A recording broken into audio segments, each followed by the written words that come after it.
మన వారాహి సిల్వర్ జ్యువెలరీలో అద్భుతమైన ఆఫర్స్ పొందండి మరియు కారు గెలుచుకునే గొప్ప అవకాశం.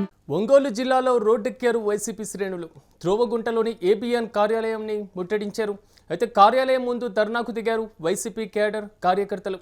రాధాకృష్ణ వ్యాఖ్యలను ఖండిస్తూ కూడా వారు నినాదాలు చేశారు. తక్షణమే జగన్తో పాటుగా వైసీపీ కార్యకర్తలకు రాధాకృష్ణ క్షమాపణ చెప్పాలని వారు డిమాండ్ చేస్తున్నారు.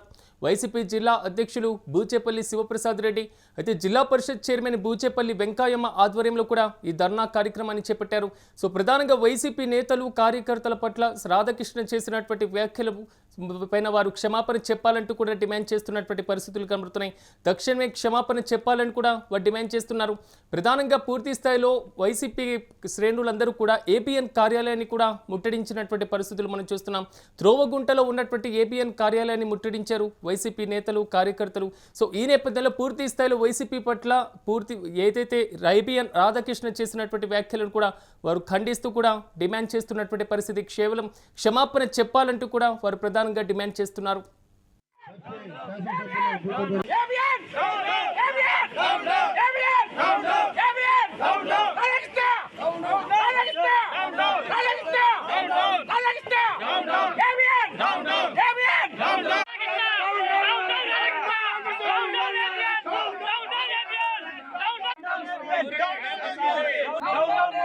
కూర్చొని నిరసన వ్యక్తం చేస్తున్నాం.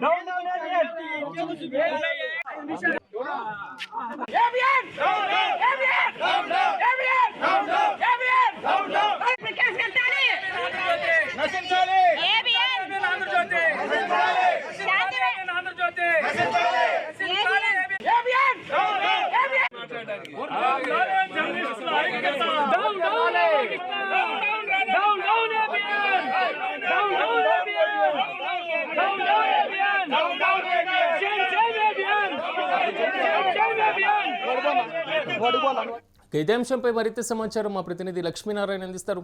లక్ష్మీనారాయణ, అక్కడ పరిస్థితి ఏ విధంగా ఉంది? వైసీపీ నేతలు క్యాడర్ కూడా పూర్తి స్థాయిలో అక్కడ ధర్నాకు దిగిన పరిస్థితులు కనబడుతున్నాయి. పూర్తి అప్డేట్స్ ఏంటి? ప్రధానంగా ఈరోజు వైఎస్ఆర్సీపీ కార్యకర్తలు జిల్లా అధ్యక్షులు బూచేపల్లి శివప్రసాద్ రెడ్డి, జిల్లా పరిషత్ చైర్మన్ బూచేపల్లి వెంకాయమ్మ ఆధ్వర్యంలో ఏబిఎన్ ఆంధ్రజ్యోతి కార్యాలయాన్ని ముట్టడించారు. ఒంగోలు పట్టణానికి సమీపంలోని త్రోవగుంట గ్రామ పరిధిలో ఏబిఎన్ ఆంధ్రజ్యోతి కార్యాలయం ఉంటుంది. ఆ కార్యాలయం వద్దకు చేరుకున్న వైఎస్ఆర్సీపీ కార్యకర్తలు, నాయకులు ప్రధానంగా తమ పార్టీలోని మహిళల గురించి, తమకు సంబంధించిన ఎమ్మెల్యేల కుటుంబాలకు సంబంధించి ఆంధ్రజ్యోతి పత్రికలో తొలి పలుకునే గతంలో కొంత అసభ్యమైన భాషలో మాట్లాడారని చెప్పి దానిపైన ఏబిఎన్ చైర్మన్ రాధాకృష్ణ ఖచ్చితంగా క్షమాపణ చెప్పాలని వాళ్ళు ప్రధానంగా డిమాండ్ చేశారు.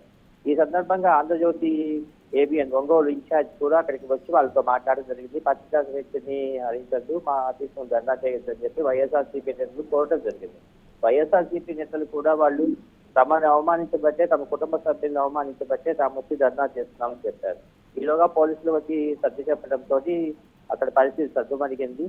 వైఎస్ఆర్సీపీ నేతలు బూచేపల్లి శివప్రసాద్ రెడ్డి, బూచేపల్లి వెంకాయమ్మ గారితో పాటు కుందూరు నాగార్జున రెడ్డి అండ్ మాజీ మంత్రి ఆదిమూలపు సురేష్ తో పాటు ఒంగోలు వైఎస్ఆర్సీపీ ఇన్ఛార్జ్ చొండూరు రవికుమార్ అండ్ మిగతా నేతలందరూ ఈ ధర్నా కార్యక్రమంలో పాల్గొన్నారు. ప్రధానంగా పోలీసులతో వాళ్ళు చెప్పింది ఒకటే, ఆంధ్రజ్యోతి ఏబిఎన్ పత్రికలో వచ్చిన వార్తలు కానీ, రాధాకృష్ణ మాట్లాడిన మాటలు కానీ అవి కొంత మనసుని గాయపరిచాయని చెప్పి లక్ష్మీనారాయణ ఇప్పటికైనా ధర్నాను విరమించారా? వారు కూడా చేస్తున్నటువంటి ఆందోళన విరమించారా? సాధారణ పరిస్థితులు ఉన్నాయి అక్కడ? ప్రస్తుతం సాధారణ పరిస్థితులు నెలకొన్నాయి. వైఎస్ఆర్సీపీ కార్యకర్తలందరూ అక్కడి నుంచి వెళ్ళిపోయారు. దీనిపైన పోలీసులు కూడా వారికి సర్ది చెప్పడంతో ఈ వివాదం సర్దుమణిగింది. Right Lakshminarayana, thank you. Ongole జిల్లాలో రోడ్డెక్కారు వైసీపీ శ్రేణులు. త్రోవగుంటలోని ఏబిఎన్ కార్యాలయం ముందు ముట్టడికి కూడా వారు పిలుపునిచ్చినటువంటి పరిస్థితి. ఈ నేపథ్యంలో కార్యాలయం ముందు ధర్నాకు దిగారు వైసీపీ నేతలు, క్యాడర్. రాధాకృష్ణ వ్యాఖ్యలను ఖండిస్తూ కూడా వారు నినాదాలు చేశారు. తక్షణమే జగన్తో పాటుగా వైసీపీ కార్యకర్తలకు రాధాకృష్ణ క్షమాపణ చెప్పాలంటూ కూడా వారు డిమాండ్ చేస్తున్నారు. వైసీపీ జిల్లా అధ్యక్షుడు బూచేపల్లి శివప్రసాద్ రెడ్డి, అదేవిధంగా జిల్లా పరిషత్ చైర్మన్ బూచేపల్లి వెంకాయమ్మ ఆధ్వర్యంలో ఈ ధర్నా కార్యక్రమాన్ని చేపట్టడం జరిగింది. మొత్తం మీద మాత్రం ఏబిఎన్ రాధాకృష్ణ చేసినటువంటి వ్యాఖ్యలు, తొలి పలుకులో రాసినటువంటి వ్రాతల పట్ల మాత్రం వైసీపీ శ్రేణులు, కార్యకర్తలు ఆందోళన వ్యక్తం చేసినటువంటి పరిస్థితి. ఏబిఎన్ కార్యాలయాలను కూడా ముట్టడిస్తున్నటువంటి వైన మనం చూస్తున్నాం. తాజాగా ఒంగోలులో జరిగినటువంటి ఈ ఘటన కూడా వైసీపీ శ్రేణులు పూర్తి స్థాయిలో జగన్తో పాటుగా వైసీపీ కార్యకర్తలకు పూర్తి స్థాయిలో క్షమాపణ చెప్పాలంటూ కూడా వారు డిమాండ్ చేశారు. వర్ధిల్లాలి